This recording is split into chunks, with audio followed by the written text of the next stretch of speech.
Gracia y paz, mis hermanos.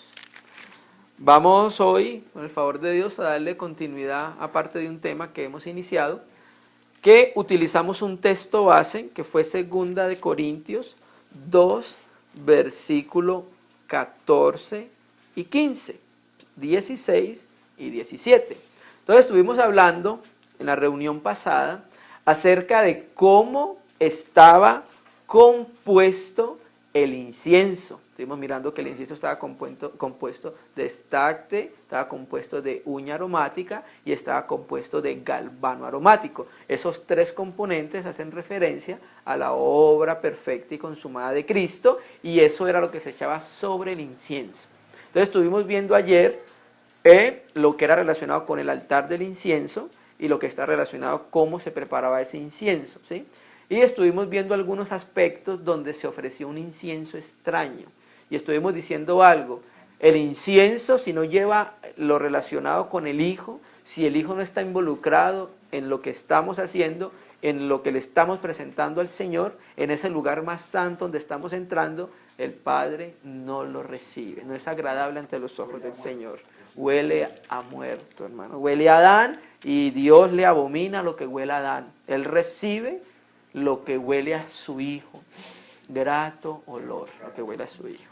Vamos a leer nuevamente entonces el texto, 2 de Corintios 2:14, dice: pero gracias a Dios que hace que siempre triunfemos en Cristo Jesús, o seamos victoriosos, y que manifiesta en todo lugar el olor de su conocimiento por medio de nosotros.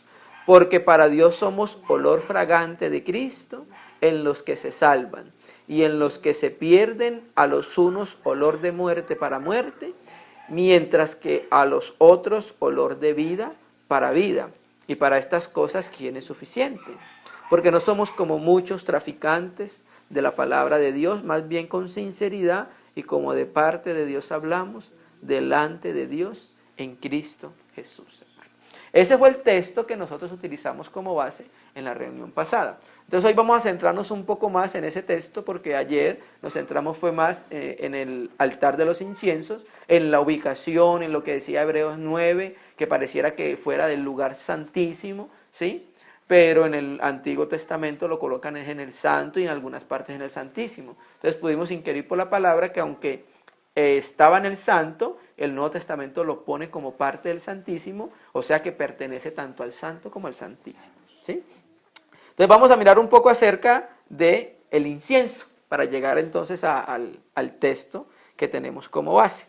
Vamos a ir a Apocalipsis 8, versículo 3, y vamos a mirar entonces un aspecto de la obra de Cristo, o sea, qué es lo que hace Cristo en nosotros. Cristo en nosotros, el Padre en nosotros, por medio del Hijo, a través del Espíritu, quiere que nosotros se aumente en nosotros la vida de Jesús, el Cristo, en nuestra vida, la vida de resurrección de nuestro Señor Jesucristo. Entonces, cuando la vida del Señor Jesucristo aumenta en nosotros, ¿sí? Entonces, olemos a Cristo. Expedimos ese olor. Y cuando entonces llegamos a algún lugar, y no se puede esconder que hueles a Cristo. Pero también no se puede esconder cuando hueles a Adán. Los hermanos perciben, hermano huele al Señor, pero no, este hermano huele a Adán, o esta hermana huele a Adán, hermano. Entonces, mira lo que pasa acá en Apocalipsis 8:3 en relación con el incienso, para terminar el punto de ayer. Otro ángel vino entonces y se paró ante el altar. Recuerda que estuvimos hablando ayer del altar de los inciensos. Con un incensario de oro. Y se le dio mucho incienso. ¿Qué son mucho incienso? Recuerde lo que leímos en la reunión pasada. Cristo. Las oraciones de Cristo. Cristo es en el incienso. ¿Qué era? Estacte, uña aromática y el galvano aromático. Eso fue lo que se le añade a las oraciones de los santos. Cristo mismo, para añadirlo a las oraciones de todos los santos sobre el altar de oro que estaba delante del trono, ¿sí? Entonces mire que aquí el altar de oro lo colocan delante del trono. Y lo que vimos en la reunión pasada, el altar de oro estaba delante de ¿quién? Del arca del pacto. Esa es la referencia del trono. en el Antiguo Testamento, donde Dios hablaba, hermanos, ¿sí? Quiero leer el mismo texto de la versión de la Biblia del Recobro, porque la Biblia del Recobro, ahí ángel lo pone con mayúscula, no lo pone con minúscula. Entonces vamos a leer Apocalipsis 8, versículo 3 de la versión del Recobro, que traduce ángel con mayúscula. Otro ángel, aquí ángel lo ponen con mayúscula, vino entonces, se paró ante el altar con un incensario de oro y se le dio mucho incienso para que lo ofreciese junto con las oraciones de todos los santos sobre el altar de oro que estaba delante del trono. Y de la mano del ángel, versículo 4, que nuevamente lo ponen en mayúscula, subió a la presencia de Dios el humo del incienso con las oraciones de los santos. Entonces, ¿qué podemos ver acá? Ese añadir incienso es Cristo en resurrección. ¿Qué hace Cristo en estos momentos en resurrección a la diestra del Padre como sumo sacerdote según el orden de Melquisedec? Una de las muchas cosas que hace es interceder por nosotros. Por eso se añade el incienso a las oraciones de los santos. Vamos a leerlo en Romanos 8:34. Romanos 8, versículo 34. Y vamos a mirar este aspecto que tiene el Señor como sumo sacerdote relacionado con la vara de Aarón que reverdeció y relacionado con el altar de los inciensos. Romanos 8:34 dice, ¿quién es el que condenará? Cristo es el que murió, más aún el que también resucitó. Y como resucitó, dice, el que además está a la diestra de Dios, el que también intercede por nosotros, hermanos. La Escritura dice en 1 de Juan que si alguno ha pecado, abogado tenemos para con Dios el Padre, a Jesucristo el justo. Y la palabra abogado ahí es muy interesante porque es la misma palabra griega que se utiliza en Juan 14, 15, 16, consolador. Más cuando venga el Espíritu, el Consolador, la palabra griega es Paracletos. Y aquí se traduce en Juan, del que estamos leyendo, 1 de Juan, abogado, también es Paracletos, pero ahí lo tradujeron abogado, ¿sí? Entonces, el ministerio del Señor Jesucristo, uno de sus aspectos, es interceder por nosotros. Nadie más puede interceder por nosotros en la presencia de Dios. Los ángeles no pueden interceder por nosotros. Los ángeles son mensajeros. Ellos son enviados a los santos para dar los mensajes de Dios. ¿Y guardan? Sí. ¿Cómo? ¿Guardan, protegen? Sí, claro. Mahanaín, claro. Sí. En las escrituras sagradas aparecen mínimo 3 tipos de mensajeros. Vamos a mirar si son 3. Hay mensajeros de naturaleza humana. La palabra mensajero, la palabra griega ángel. ¿Sí? De ahí donde nosotros conocemos ángel, de la palabra griega de donde se traduce mensajero. La palabra hebrea para ángel es malak. Hay mensajeros de naturaleza humana. ¿Quieren a un mensajero de naturaleza humana? Juan el Bautista, por ejemplo. He aquí yo envío mi mensajero delante de tu faz. ¿Recuerdan ese texto que está en Isaías, en Marcos?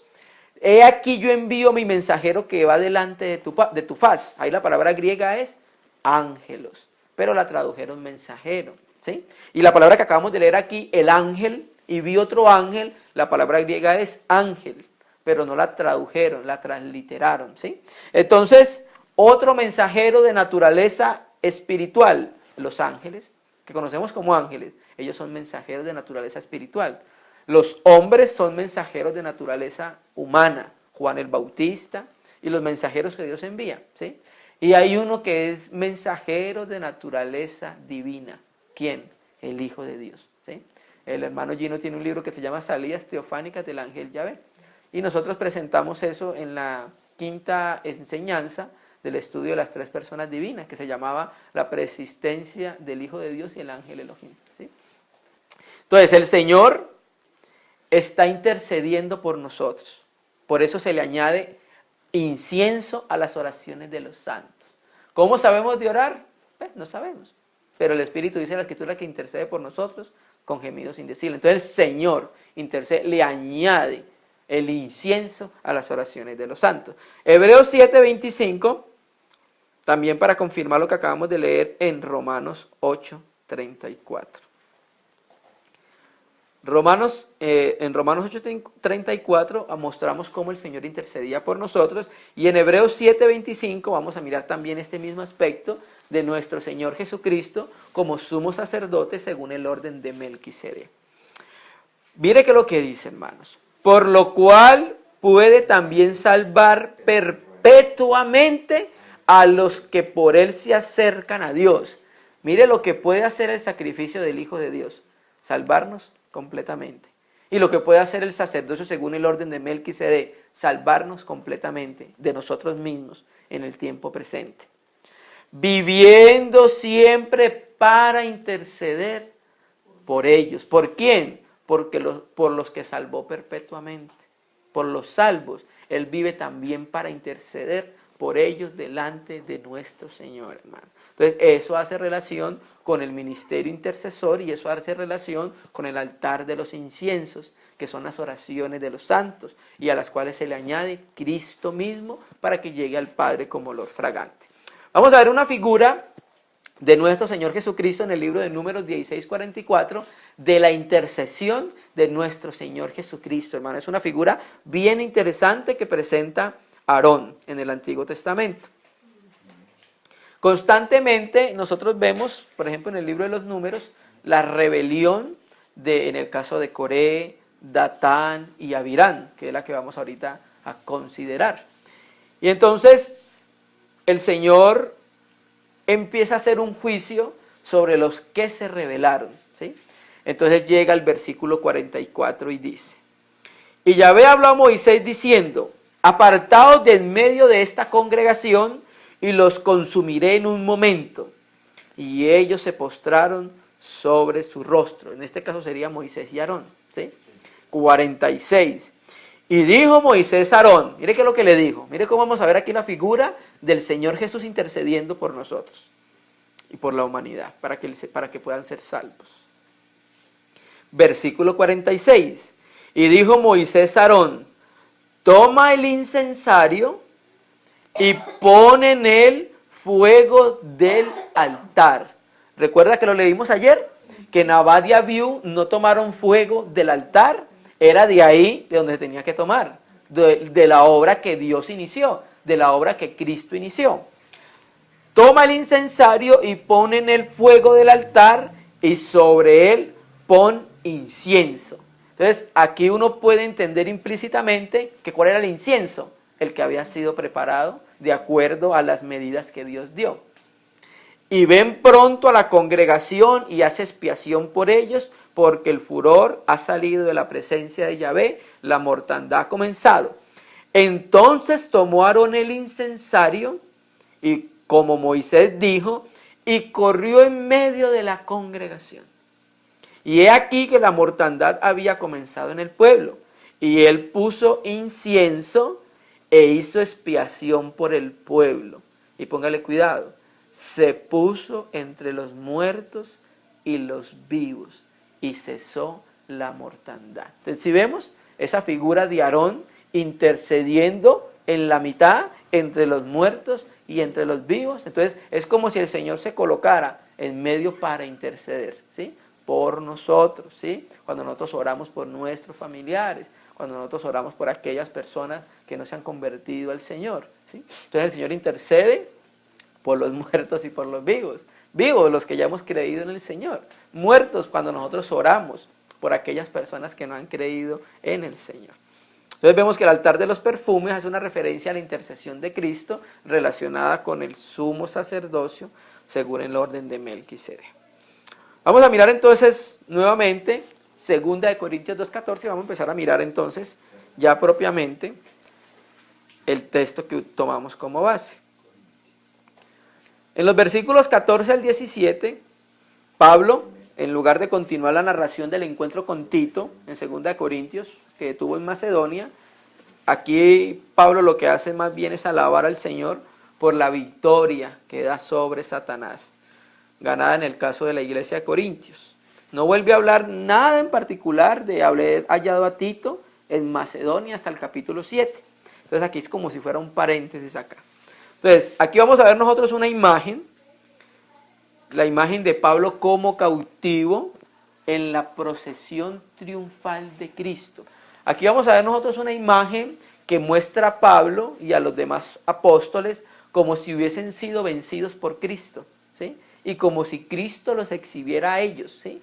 Como cuando un general iba a la guerra en el tiempo de los romanos y ganaba una batalla y exhibía, ¿sí?, a las personas que había vencido. Pero en este caso Cristo lo hacía para bien, ¿sí?, porque Él es más fuerte que nosotros y nos venció, ¿sí? Vamos a leer 2 de Corintios 2, versículo 14. Entonces mire qué es lo que dice Pablo en relación cómo él era llevado, ¿sí?, en ese triunfo, en esa victoria, en esa procesión de victoria que lo llevaba el Señor a él y que nos lleva también a nosotros. Mas a Dios gracias, el cual nos lleva siempre en triunfo en Cristo Jesús. La palabra griega triambeuo significa llevándonos en desfile de exhibición triunfal.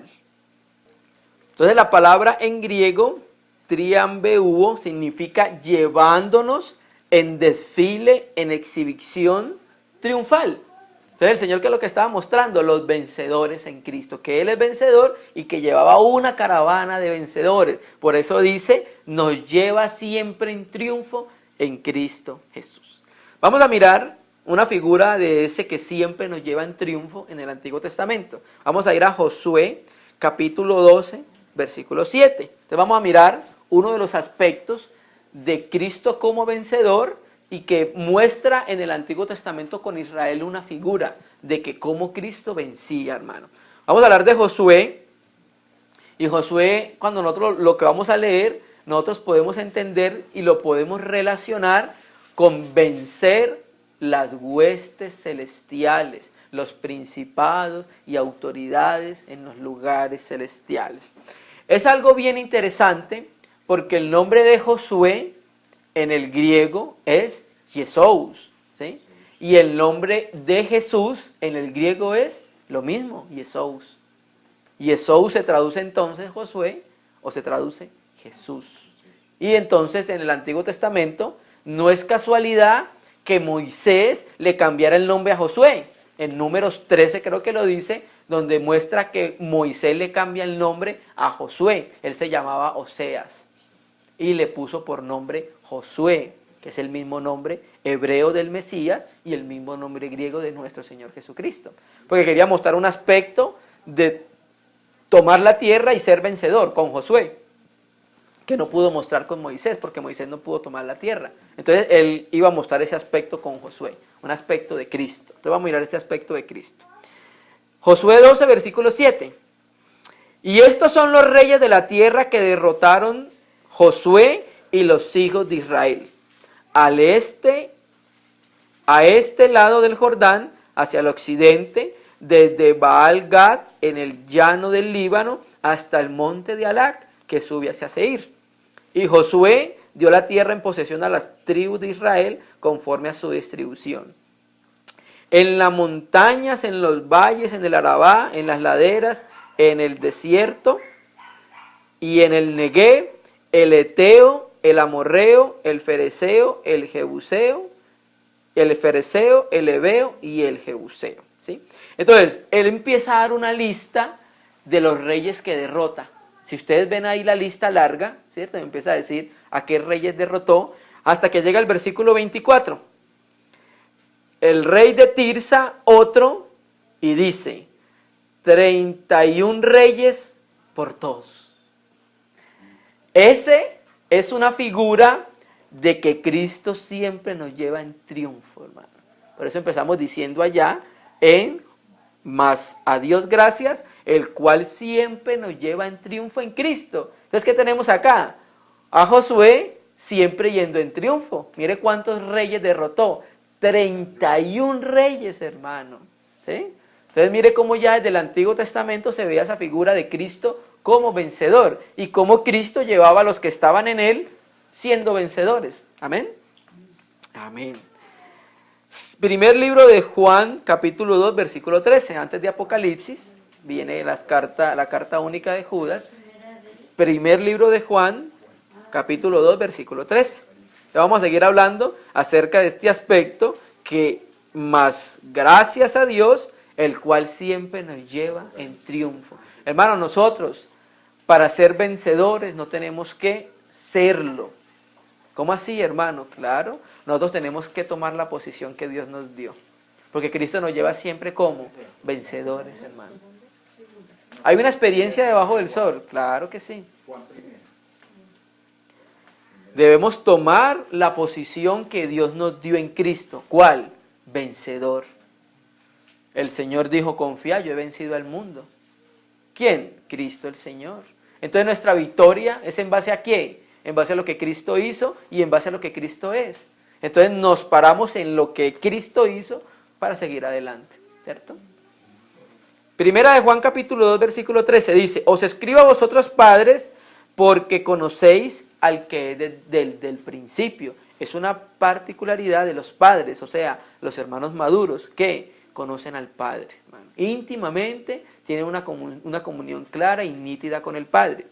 Os escribo a vosotros jóvenes, este es otro estadio cristiano, porque habéis vencido al maligno. ¿Quién? Los jóvenes. ¿Cuál es la referencia de los jóvenes? Que son fuertes.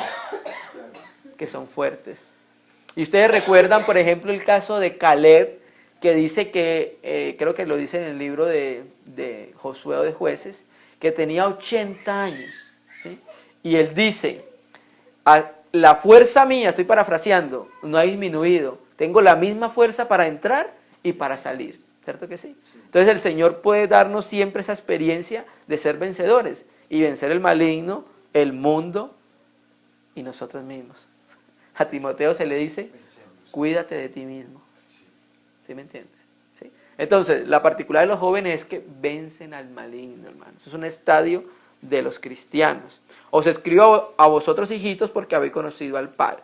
Primera de Juan 5, versículo 4. Si le saltamos más adelante, ahí en Primera de Juan 5, versículo 4, porque todo lo que es nacido de Dios vence al mundo. ¿Quiénes son ellos? Los que han creído, los que han confesado al Señor como Jesús y como el Cristo. Los que han confesado a Jesús como el Señor y como el Cristo. Todo el que ha nacido de nuevo, ¿qué dice? Vence al mundo. Parece que Dios hablará de eso como en presente, constantemente. Y esta es la victoria que ha vencido al mundo. ¿Qué? Nuestra fe. O sea que la victoria está relacionada con ¿qué? Con la fe. Entonces por eso Pablo allá hablaba donde empezamos. Mas a Dios gracias, que siempre nos lleva en triunfo en Cristo Jesús. ¿Y en qué era su triunfo? En Cristo por la fe. Pablo había tomado la victoria de Cristo por medio de la fe. La recibió, la tomó porque el Señor nos la dio a todos nosotros, no solamente a Pablo. El Señor la dio para toda la iglesia. ¿Sí? Y cuando tú miras, por ejemplo, en Apocalipsis 2.7, 2.11, 2.17, 2.26, 3.5, 3.12 y 3.21, habla a los vencedores. A las iglesias en Apocalipsis, a las 7 habla al que venciere, al que venciere, al que venciere, al que venciere. Porque esa es la normalidad del espíritu, ser vencedor. La normalidad del espíritu no es ser derrotado, hermano. La normalidad de un creyente es que sea vencedor. Hay que pedirle al Señor que nos ayude. Amén, hermano. Y también lo dice Apocalipsis 21.7. Entonces, continuemos en 2 Corintios 2.14, que es nuestro texto base. Entonces leímos, más a Dios gracias, el cual nos lleva siempre en triunfo en Cristo Jesús. Entonces vimos en las Escrituras algunos aspectos de ese triunfo. ¿Sí? Y sigue diciendo, y por medio de nosotros. ¿Quiénes son ese nosotros? Inicialmente Pablo, pero también ahora ¿quiénes son ese nosotros? La iglesia. ¿Sí? Manifiesta en todo lugar el olor de su conocimiento. ¿Sí? Entonces, ¿qué estamos viendo acá? La Biblia textual traduce, y por medio de nosotros manifiesta en todo lugar la fragancia de sí mismo. O sea, la fragancia de Cristo. ¿Qué está diciendo la Biblia textual? Que Cristo, la gente lo huele, la iglesia lo huele, ¿sí? La gente huele a Cristo por medio de la iglesia, hermano. O sea que nosotros somos ¿qué? Los portadores del incienso. Para donde vamos, debemos expelir un olor. ¿Recuerda cuál? De lo que está compuesto el incienso. Pablo decía que también somos cartas leídas. Amén, también. Es otro aspecto para mirar de la palabra. Entonces nosotros somos portadores del incienso. Cuando caminamos, ¿sí? Cuando vivimos, se debe expeler un olor, una fragancia, que está compuesta por estacte, uña aromática y galvano aromático. Sí, es la vida de resurrección del Señor, hermano. Por eso dice, y por medio de nosotros, los portadores del incienso, manifiesta en todo lugar el olor. La palabra griega es osme, olor, o la fragancia de su conocimiento, hermano. Entonces, ¿cómo es simbolizado acá el conocimiento del Señor? Por una fragancia que te transmite, que da a conocer la misma naturaleza del Hijo de Dios, hermano. Amén. Entonces, aquí cuando habla acerca de osme, en el tiempo de los romanos, cuando los romanos iban a la guerra y vencían, ellos se colocaban unas guirnaldas, que era como la corona que ellos tenían anteriormente, que eran como de flores, y algunas expelían un olor, ¿sí? Ellos eran los portadores en esos momentos de ese olor, de esa guirnalda, y ellos se esparcía un olor cuando iban por ese triunfo. Cuando venían, la gente le abría las calles, y entonces venían con los vencidos, ellos siendo vencedores, y por medio de las guirnaldas se transmitía un olor, hermano, ¿sí?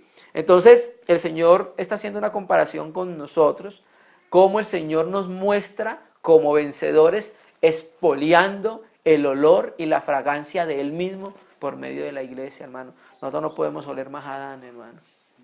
No podemos oler más a Adán, hermano, ¿sí? Que el Señor nos ayude. Amén.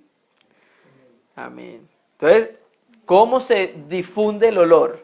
Cuando era quemado, ¿recuerdan? Que tenía que ser quemado el incienso allá, tenía que ser molido poco a poco y luego tenía que ser quemado para que saliera el olor, un incienso, un olor grato. Esa es la experiencia que nosotros tenemos de Cristo, como ese incienso que sube a la presencia del Señor. El humo mismo acompañado de su aroma. Sí, del aroma, sí, el humo con el aroma. Vamos a leer Ezequiel 20:41. Entonces, cuando nosotros, recuerda que hablamos ayer de que el segundo velo había que ser quebrado, ¿sí? En el primer velo se pasa sin ser quebrado, sin ser rasgado, pero en el segundo velo sí hay que ser quebrado. Y eso habla de la experiencia del quebrantamiento del cristiano para estar en comunión íntima con el Señor, hermano. Amén. Entonces, cuando se está en una comunión íntima con el Señor, cuando se está en su voluntad, cuando se está en su palabra, cuando se está en su comunión, cuando se está en la dirección de su espíritu, Ezequiel 20:41 dice, como incienso agradable os aceptaré, cuando os haya sacado de entre los pueblos y os haya congregado de entre las tierras en que estáis esparcidos, y seré santificado en vosotros a los ojos de las naciones. Entonces, como el Señor ya nos apartó a nosotros de las naciones, inicialmente a Israel, era una promesa para Israel, pero también la hemos cumplida con la iglesia, como ya nos apartó y como estamos caminando en Cristo, entonces el Señor dice que aceptaré, ¿sí? Como incienso agradable os aceptaré. ¿Por qué lo acepta? ¿Y por qué es incienso agradable? Porque está involucrado el Hijo, hermano. Está involucrado el Hijo en aquello y el Padre no se resiste a su Hijo, hermano. Amén. Proverbios 15, versículo 8. Mire, hablando acerca del incienso como la oración.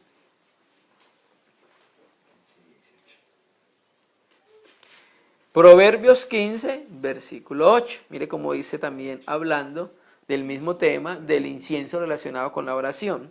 El sacrificio de los impíos es abominación a Yahvé, mas la oración de los rectos es ¿qué?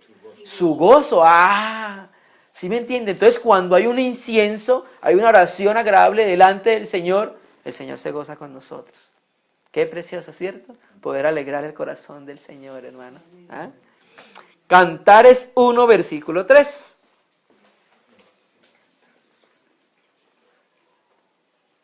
Cantares 1, versículo 3. Mire cómo dice el libro de los Cantares, hablando acerca de ese olor fragante que es nuestro Señor Jesucristo y que el Señor está trabajando con nosotros para que podamos dar a conocer la fragancia de Cristo en medio de su casa.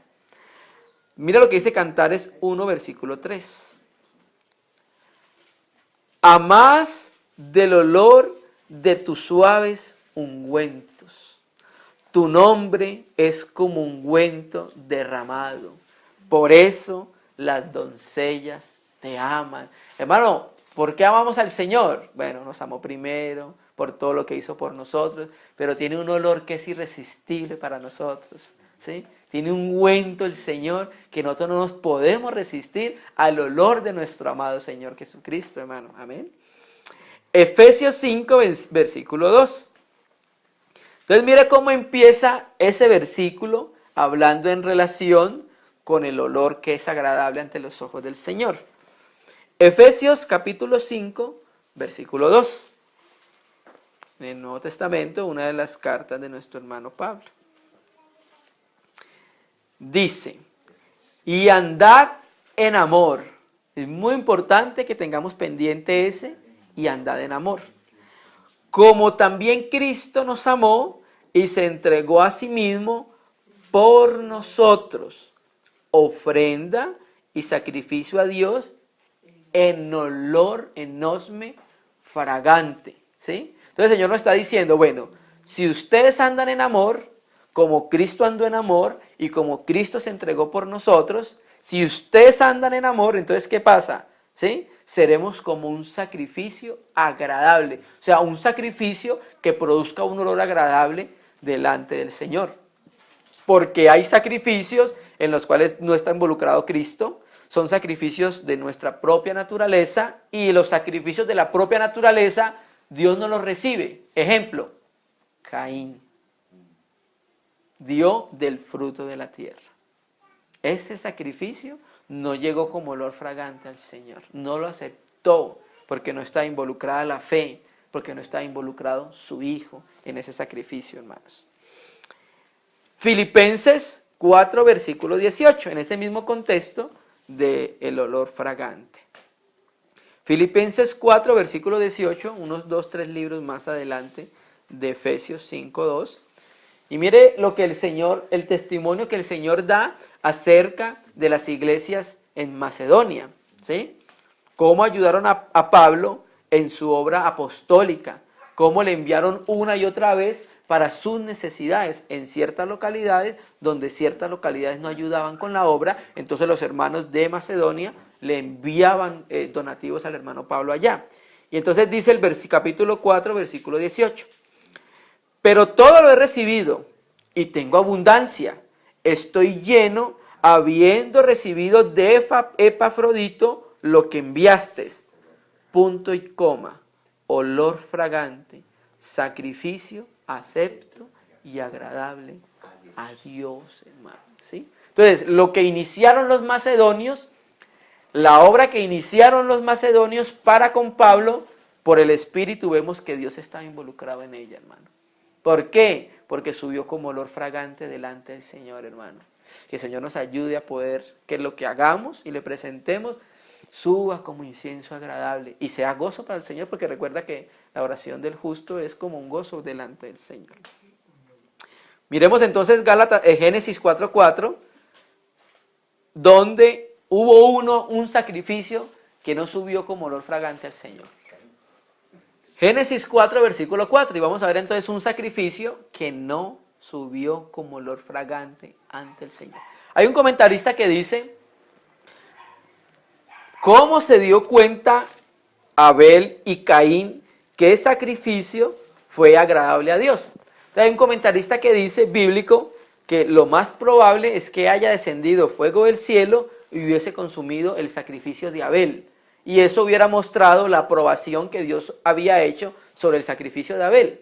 Y obviamente sobre el sacrificio de Caín no descendió nada. Entonces por eso ahí se dieron cuenta los dos, que uno sí le agradó a Dios y otro no le agradó a Dios. Bueno, eso es lo que dice un comentarista bíblico, que aunque no lo dice la Escritura, lo estamos diciendo pues para que pronto tengamos una idea en relación con eso, sí. Génesis 4:4. Y Abel trajo también de los primogénitos de sus ovejas, de lo más gordo de ellas, y miró Yahvé con agrado a Abel y a su ofrenda. La miró, ¿sí? Pero no miró con agrado a Caín y a la ofrenda suya. Y se ensañó Caín en gran manera y decayó su semblante. ¿Por qué? Porque Dios no acepta el sacrificio de Caín. Primero, porque no estaba involucrada la fe. La Escritura dice que Abel por la fe, ¿cierto? Pero Caín no involucró fe en lo que le ofreció al Señor, hermano. ¿Qué es la fe? Cristo. Hebreos 12 dice que Cristo es el autor y perfeccionador o consumador de la fe. Entonces, ¿quién es el autor de la fe? Es Cristo. La fe es Cristo. Entonces, lo que crece en nosotros es ¿quién? Cristo, ¿cierto? Entonces, Caín no involucró fe, ¿sí? Tenía un corazón diferente para con Dios. Entonces, por eso Dios no aceptó eso. Sí, más adelante después lo mató.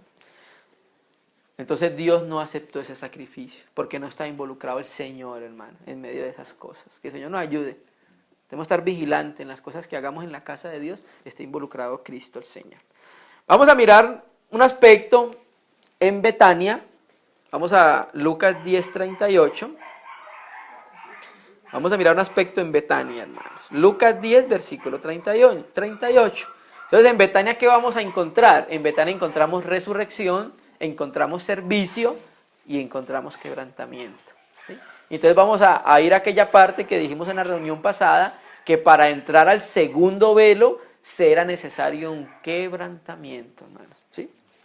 Vamos a leer Lucas 18:35. Hay un diccionario de nombres y etimología griega y hebrea de Gisco que dice que Betania significa casa de aflicción. Eso es lo que significa Betania. Y era un centro que utilizó el Señor Jesucristo en los días de su carne. Él no estaba mucho en Jerusalén. Cuando ustedes miran la Escritura, Jesús no estuvo mucho en Jerusalén, porque Jerusalén era el centro religioso. Y Cristo le gustaba más estar donde había la vida, no la religión. Y por eso el Señor mantenía siempre en Betania. Y también hizo de él su centro, Cafarnaún, ¿sí? En Galilea. Lucas 10, versículo 38. Aconteció que yendo de camino, Jesús entró en una aldea y una mujer llamada Marta le recibió en su casa. Esta tenía una hermana que se llamaba María, la cual sentándose a los pies de Jesús oía su palabra. Esta es la introducción de María. ¿Qué? Que tenemos a María, cuando Jesús llega, ella se sienta a los pies de él a escucharle. Pero tenemos otra. Pero Marta se preocupaba con muchos quehaceres. O sea, tenemos dos experiencias cuando llega la palabra, Cristo el Señor, ¿sí? Tenemos una hermana que se sienta a los pies y otra hermana que está ocupada con muchos quehaceres. No le da el valor que María tiene en su corazón para con el Señor. Hermano, y era extraño en Israel en ese tiempo ver una mujer a los pies de un hombre, sentada escuchando la palabra, porque eso quería decir que era su discípulo. En el tiempo de Israel, cuando los rabinos se sentaban, las personas que se sentaban a sus pies se consideraban sus discípulos. Y entonces vemos una mujer sentada a los pies del Señor. Incluso, hermano, las incluyó a las mujeres como discípulos, algo que no hacían los rabinos, ¿cierto? Pero Marta se preocupaba. La palabra griega periespato viene de perispao y significa atrasar todo, alrededor o distraerse. O sea que cuando venía la palabra, Marta se distraía. Claro. ¿Sí? Estaba pensando en todas las cosas del mundo menos en Cristo. Sí, amén. La palabra. Entonces, cuando viene el Señor y viene la palabra, tenemos dos experiencias. Una que se sienta a los pies y la otra que se distrae, ¿sí? Entonces, esta es la introducción para llegar a Juan 12. Marta se preocupaba con muchos quehaceres y acercándose dijo, Señor, ¿no te da cuidado que mi hermana me deja servir sola? ¿Sí? Yo tengo muchos quehaceres, estoy muy atrasada, estoy muy enredada y ella está a los pies tuyos, Señor. Y ella estaba esperando que el Señor... Que me ayudes. Sí. Y ella estaba esperando que el Señor le diera razón, ¿sí? Dile pues que me ayude. Respondió Jesús, le dijo, Marta, Marta, afanada y turbada estás con muchas cosas. Pero solo una cosa es necesaria. Y María ha escogido la buena parte, la cual no le será quitada. ¿Sí? Entonces, ¿qué queremos con esto? Mostrar cómo era María para con el Señor. ¿Sí? Mostrar la preeminencia que Cristo tenía en la vida de ella. ¿Sí? Ahora vamos entonces con esa introducción, Juan 12, versículo 1. Juan 12, versículo 1. Amén. Entonces, nuevamente tenemos a Jesús en Betania. Juan 12, versículo 1.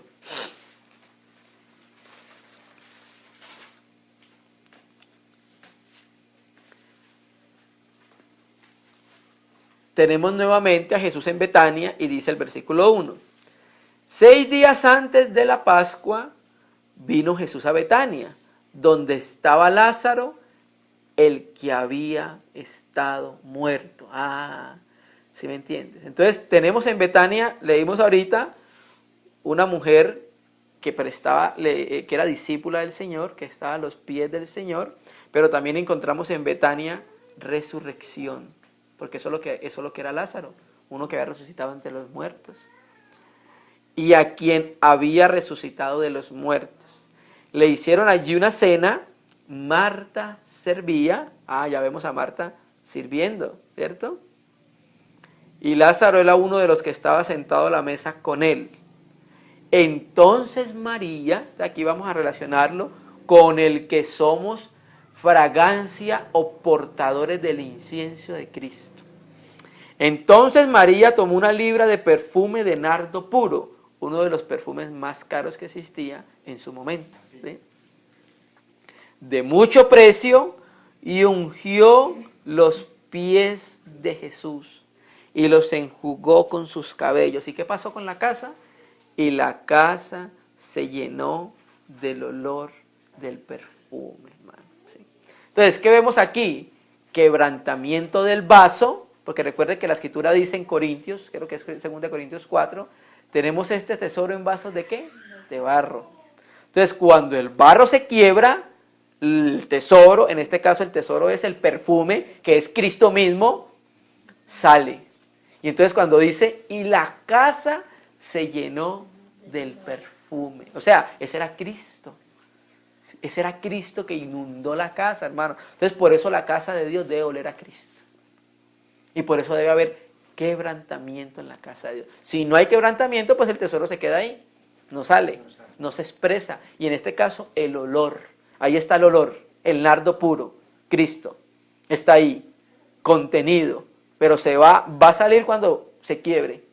El vaso por acá se quiebra y entonces empieza el olor. Y las personas llegan a la iglesia, al lugar de reunión, están con los hermanos, huele a Cristo. Vamos a dar una experiencia. Una vez en X localidad, llegó un hermano y estuvo con nosotros. Era la primera vez que él asistía en medio de nosotros, con los hermanos en X localidad. Bueno, y a los tiempos yo estuve hablando con el hermano. Entonces el hermano me decía, oye hermano, ¿sabes qué he visto? Yo, sí, dime. Ustedes como que sí parecen cristianos de verdad. Porque seguramente donde había ido no había un testimonio claro del aroma del Señor, ¿sí? Entonces en esa localidad él me decía, no hermano, sí parecen cristianos. O sea, percibió el olor y el aroma de Cristo en medio de ellos, hermano.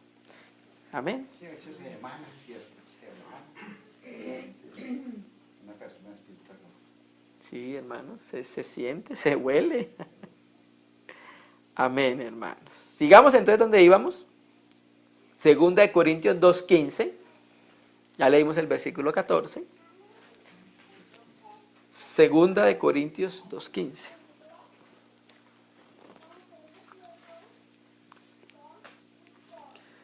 Segunda de Corintios 2:15 dice, porque para Dios somos grato olor de Cristo en los que se salvan. Pero mire que lo que dice, y en los que se pierden. El mismo grato olor, ¿sí? El mismo olor que es Cristo es grato para uno y produce vida, y el mismo olor que es Cristo produce muerte. Qué cosas tan extrañas, ¿cierto? Digamos leyendo. Cuando uno mira el orden del griego, es así. De Cristo somos buen olor para Dios. Así dice el orden del griego. De Cristo somos buen olor para Dios. Versículo 16. A esto ciertamente olor de muerte para muerte, o sea, en los que se pierden. A esto ciertamente olor de muerte para muerte, y aquellos, o sea, en los que se salvan, olor de vida para vida. Y para estas cosas, ¿quién es suficiente? Entonces, aquí hay dos aspectos. Lo que producía el ministerio de los apóstoles, Cristo expresado producía vida en algunos y producía muerte en otros. ¿Cómo así que producía muerte? Ahorita vamos a mirar cómo se produce esa muerte, ¿sí? Porque Dios lo que quiere es dar vida, ¿sí? Las personas que se van al infierno se van porque ellas quieren, no porque Dios las quiere enviar para allá, ¿cierto? Entonces vamos a mirar este aspecto. Entonces, volvemos nuevamente a lo que decía el versículo 14, que somos llevados en Cristo en una entrada triunfal. Así como algunos de los enemigos conquistados, llevados en triunfos, eran muertos cuando la procesión llegaba al palacio del gobernador. De los que iban en el triunfo, los que iban ahí, cautivos, ¿sí? Uno de ellos se salvaban y uno de ellos se morían, ¿sí? Entonces las guirnaldas eran olor de vida para los que se salvaban, pero era olor de muerte para aquellos que se perdían, ¿cierto? Claro, para ellos ese olor de incienso era olor para muerte, y olía incienso, ¿no? Olía bueno, pero ese olor que olía bueno, para ellos significaba la muerte, porque sabe que apenas llegaban allá al palacio del gobernador, iban a morir, hermano, ¿sí? Mientras que los que eran salvados o guardados era olor de vida, ¿sí? El mismo olor, muerte para unos y vida para otros. Vamos a leer 1 Corintios 1:18, donde dice, y vamos a buscar un texto que es relacionado, donde dice de muerte para muerte, hermanos. Entonces, para ellos era un incienso, era un olor de muerte para muerte, y para quienes les perdonaban la vida, era un olor de vida para vida. Entonces, mire, ¿cómo puede ser Cristo un aroma fragante, vida para unos y muerte para otros? 1 Corintios 1:18. Porque la palabra de la cruz es locura para los que se pierden. ¿Es la palabra de Cristo? Sí, es la palabra de Cristo, la palabra de la cruz. Pero para unos es salvación y poder de Dios. Ahora dice, no me avergüenzo del evangelio porque es poder de Dios para salvación a todos los que creen, ¿sí? Pero para otros es ¿qué? Locura. ¿Para quiénes? Para quienes se pierden. Es la misma palabra, ¿sí? Pero a los que se salvan, esto es a nosotros poder de Dios. O sea, aroma que es vida para vida, ¿sí? Pero en los que se pierden, los que no creen en el evangelio, aunque es un dulce aroma, es la fragancia que Dios acepta, es una fragancia para ellos de muerte, ¿sí? Marcos 16:16, muerte para muerte. Mira lo que dice. Entonces nosotros predicamos el evangelio, ¿sí? Vamos al parque acá en Barbosa, predicamos el evangelio, y entonces ¿qué pasa? Bueno, de esos podrán salvarse algunos, pero otros no creerán a lo que nosotros estamos hablando. ¿Y está Cristo en nosotros? Sí. ¿Y son las palabras de Cristo? Sí. ¿Y es Cristo el Señor? Sí. Pero lo que le produjo muerte, vida a unos, muerte para otros. ¿Y por qué la muerte? Porque no creen. Ese olor que es bueno, para ellos es muerte porque no lo reciben. El que creyere y fuere bautizado será salvo. Olor de vida para vida. Mas el que no creyere será condenado. Olor de muerte para muerte. Y es el mismo evangelio. Produce dos efectos, ¿sí? O sea, Dios quiere que se salven, pero ellos no se quieren salvar. Entonces, como no se quieren salvar, en ellos es olor de muerte para muerte, ¿sí? Miremos el ejemplo de los fariseos, Lucas 7, versículo 30. Entonces, Juan el Bautista daba la palabra, ¿sí? La palabra es Cristo. Lucas 7, versículo 30. Lucas 7, versículo 30 dice, mas los fariseos y los intérpretes de la ley desecharon los designios de Dios respecto de sí mismos, no siendo bautizados por Juan. Juan fue un enviado del Señor, del Padre, ¿recuerdan? lo envió a bautizar para perdón de pecados, bautizo que llevaba el perdón de pecados, ¿cierto? Pero unos no creyeron, y los que creyeron, ¿qué? Se bautizaron, ¿sí? Miremos otro ejemplo, Hechos 19, versículo 8. Olor de vida para los creyentes y olor de muerte para los no creyentes. Hechos 19, versículo 8. Entonces mire, vamos a seguir en este contexto que estamos, olor de vida para vida y olor de muerte para muerte. Hechos 19, versículo 8, dice: y entrando Pablo en la sinagoga, habló con denuedo por espacio de 3 meses. ¿Qué habló con denuedo? La palabra del Señor. Discutiendo y persuadiendo acerca del reino de Dios. Pero mire lo que dice. La palabra que él estaba hablando, mire lo que sucedió en algunos. Pero endureciéndose algunos y no creyendo.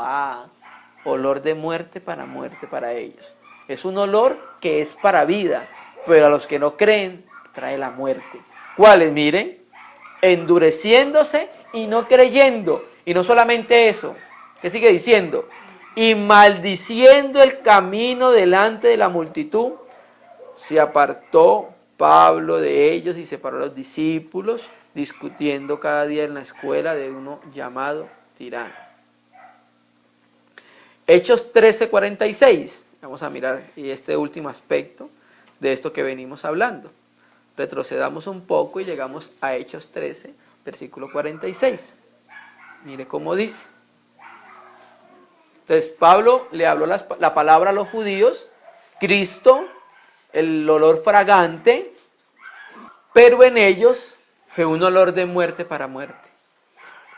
Hechos 13, versículo 46. Entonces Pablo y Bernabé, hablando con denuedo, dijeron: a vosotros a la verdad era necesario que se os hablase primero la palabra de Dios. ¿Por qué primero a los judíos? Porque el Señor Jesús dio un mandamiento.